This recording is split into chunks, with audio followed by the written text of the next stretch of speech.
بسم اللہ الرحمن الرحیم۔ السلام علیکم ورحمۃ اللہ وبرکاتہ۔ ناظرین گرامی، مسلمان میت یعنی عورت کے لیے دعا، یہ دعا نبی کریم صلی اللہ علیہ وسلم نے نماز جنازہ میں پڑھی۔ یہ دعا نہایت ہی جامع اور بلائی والی ہے، لہٰذا اپنے مسلمان میت کے لیے ضرور پڑھے۔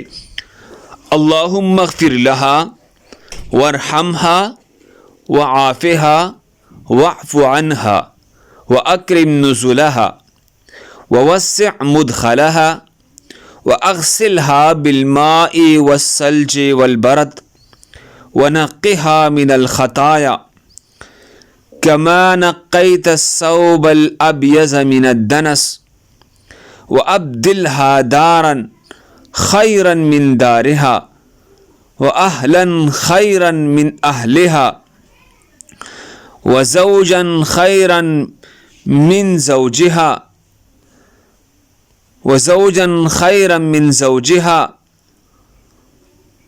اللهم وادخلنا الجنة واعذها من عذاب القبر ومن عذاب النار۔ یہ دعا اپنے مسلمان میت یعنی عورت کے لیے پڑھا کرے۔ اگر عورت نہ ہو مرد ہو تو صرف اس میں ضمیر کا فرق ہے، مرد کے لیے ہا کی جگہ ہو پڑھنا چاہیے۔ اصل دعا میں بھی مرد کا صیغہ ہے۔ صحیح مسلم حدیث نمبر 2232۔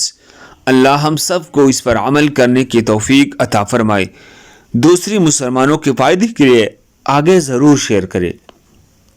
مزید خوبصورت دعاؤں کے لیے ہمارے چینل کو سبسکرائب کریں۔ جزاکم اللہ خیر۔